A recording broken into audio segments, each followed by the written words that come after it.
Hello there, everyone, and welcome back to the Showing Up to Your Life podcast and YouTube channel. My name is Art Burns, and I am just thrilled to be here with you today. After yesterday's more somber episode, I thank you for your patience with that, and I hope you enjoyed that. I hope you got something out of that. And I thought it was good for me to show that. I'm not just always happy, and that's never the point, right? The point is not to eliminate negative emotions or to insulate us or inoculate us from negative emotions and just those feelings that the negative emotions bring. Those are real, and those are always going to happen no matter who you are, no matter what you do. Even I've talked here before about Matthew Richard, who is a Buddhist monk who became a Buddhist monk after having completed a PhD in nuclear physics, I believe it was. So, and then decided to go and become a Buddhist monk and Tibetan monk, that is. And I often make the joke here that his parents must have been thrilled, right? But the fact of the matter that when Matthew Richard, when the Dalai Lama, started inviting Tibetan monks over to the U.S. to be studied with our modern equipment and our techniques and our psychology and everything, Matthew Richard was one of the prime candidates, having been a scientist himself, right? And so during these tests and experiments and examinations that they were doing, Matthew Richard specifically was called the happiest person alive, or the happiest person on earth, right? Based on the brain scans and the activity in his brain that was associated with happiness and good feelings, right? And so Matthew Richard was asked about that, in an interview with Chade Meng Tan, who's the author of Search Inside Yourself, the mindfulness program at Google. And he told Meng that no, it's not that he never feels sadness, right? It's just because he's the happiest person on earth, when he looks at the news and he sees people suffering in the world, and he sees the horrible things that are happening around us environmentally, all kinds of stuff, it brings him sorrow. But beneath that sorrow is this deep ocean of happiness, as he describes it. And so it's never about, again, inoculating ourselves or blocking ourselves from the negative aspects of the human experience, right? Those are very necessary.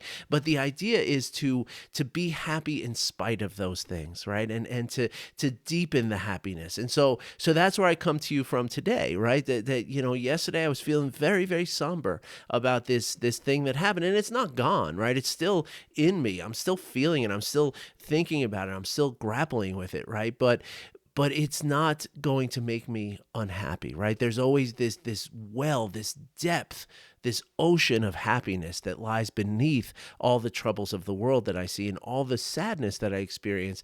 There's this happiness that I can always tap into. And so that's what I'm trying to bring to you as well, right? That as you know, I've gone over this. I'm not going to go into it now, but there's a skill to happiness, right? Happiness is a skill. And like any other skill, it can be practiced. And so when we practice things, and things like compassion certainly help to practice this skill, right? Among everything else that I talked to you about here, right? Really, like when I say presence, acceptance, compassion, and curiosity, those are really the four ingredients or the four ways in which we can exercise and develop this skill of happiness, develop the skill of well-being, develop the skill of patience, develop the skill of emotional intelligence, right? And so that's everything that I talk about here, right? Is geared to develop a skill of presence, acceptance, compassion, and curiosity. And so let's talk about curiosity here. I know we touched upon it yesterday, but I wanted to follow up. Yesterday we talked about how we can look at these practices as play, right? And I talked about how, and this is really an important thing, right? Because most people, many people struggle with the practices, right? And that's because we're putting them into the same category of all the work that we have to do, right? Or when you look at trying to lose 30 pounds, right? It's hard. It's hard to do those things, right? It's hard to pick up a new gym regimen. It's hard to change your habits, to wake up at 5 o'clock in the morning. It's hard to stop drinking alcohol. It's hard to stop smoking cigarettes. It's hard to do all these things, right? And this practice falls into that same category, right? It's hard because it's something new. And the reason why it's hard is because your mind and your physical brain craves the familiar, even if the familiar is harmful to you, right? Your brain is always going to crave that familiar. And the reason for that is because your brain knows that the familiar is safe, right? It knows that you have survived the familiar all the way up until this point. And so it knows that if it keeps doing the familiar, then chances are it's going to survive, or you're going to survive.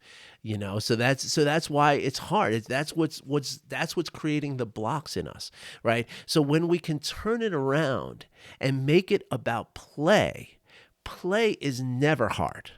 Right? That's the thing. When you switch gears in your mind and you enter into a playful state, your mind lets go of all those blocks, right? It's not thinking about, oh, this is something hard, this is something new, right?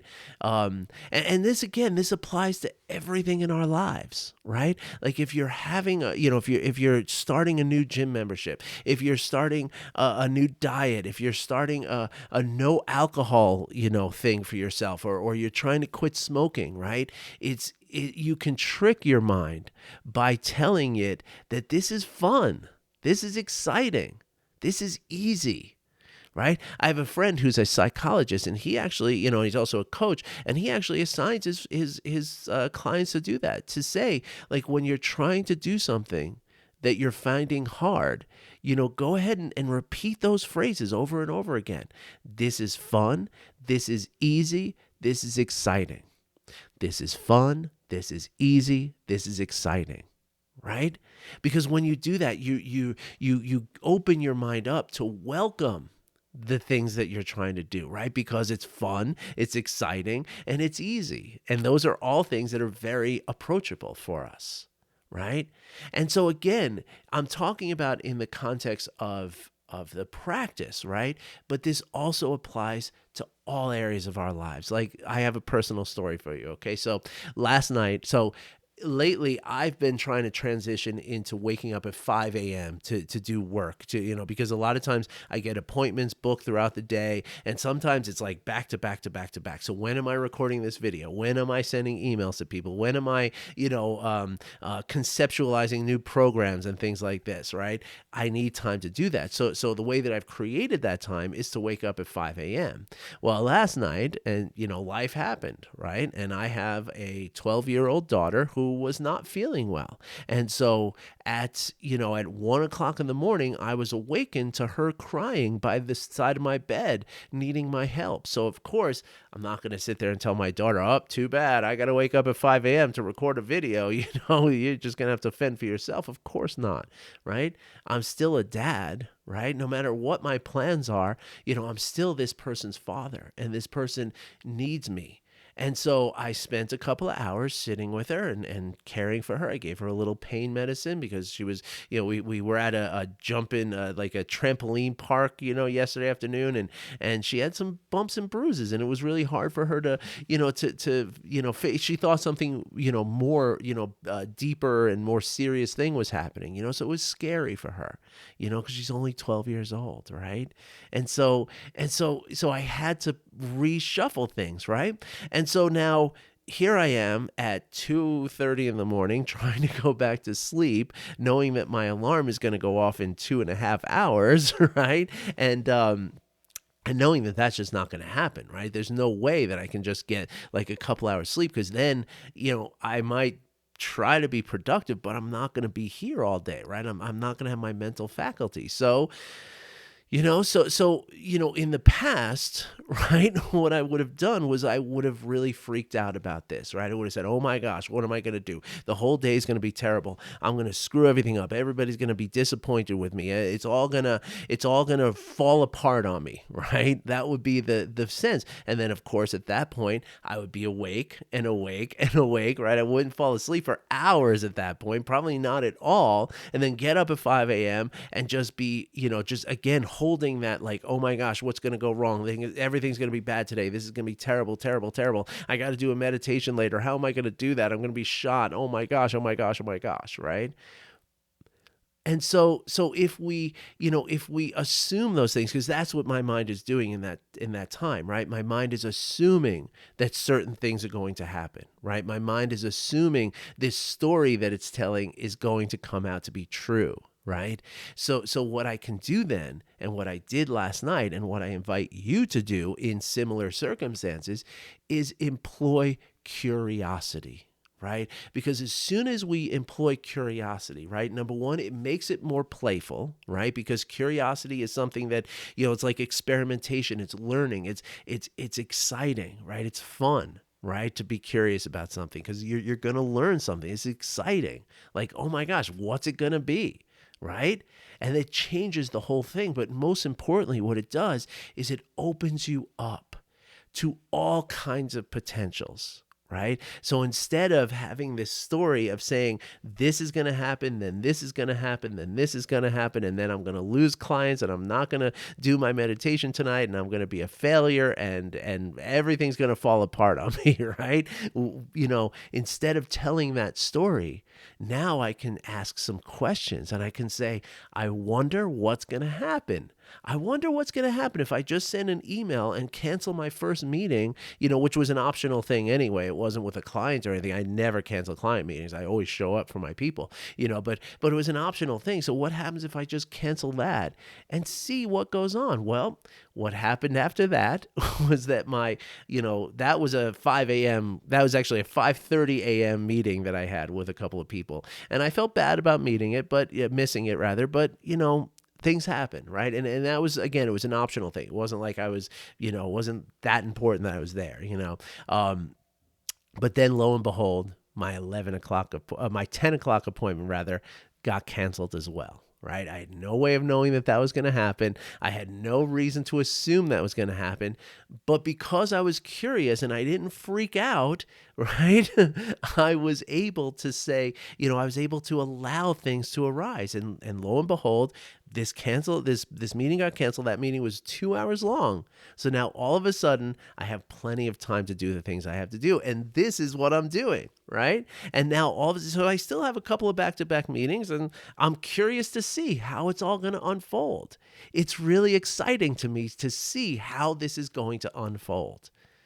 And so if we employ curiosity, right, in all areas of our lives, right, this is a very prime mindfulness practice, right, to be curious, right, because curiosity, again, it opens us up to the moment. It opens us up to the potential of this moment, right?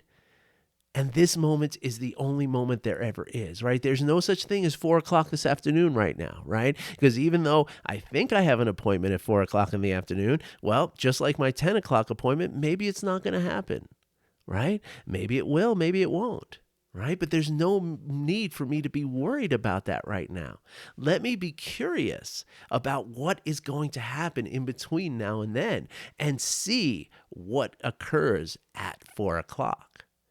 And this settles me into a place of, I'm no longer afraid, right? I'm open to it. So now my stress levels are lower. My anxiety is lower. It's much easier for me now to dwell in this present moment, right? So presence, acceptance, compassion, curiosity. If you practice every one of these every day, then you too will develop this deep ocean of happiness that will always be there for you. It will always be available to you anytime you want to dip into it. In spite of anything that's happening in the world around you or inside of you, you always will have this happiness to turn to. All right. So I hope you appreciate that, and I hope it helps you. And if you have any questions about this, again, I will put the link in the description to book a call with me to have a conversation if you wish to. You can also just email me questions. There's no problem with that, okay? I'm not able to respond necessarily within minutes, but I'll get back to you as soon as I can. So a couple of announcements. It's not too late. If you're watching this video today, I don't know when you're watching it. It might be too late, but if it's before 6 o'clock Mountain Time on Wednesday, there's still time for you to register for our meetup, our midweek mindfulness meditation and chat. And I would love to have you there. Okay, I'll put the link to register for that in the description as well. This is something I do every Wednesday at 7 p.m. Mountain Time, and my colleague does it on Saturday morning at 9 a.m. Mountain Time. Donation based, completely, free if it needs to be, but if you can swing a donation, we appreciate it. We do come out of pocket on some of this, so it'd be nice to have a little bit of stabilization that way.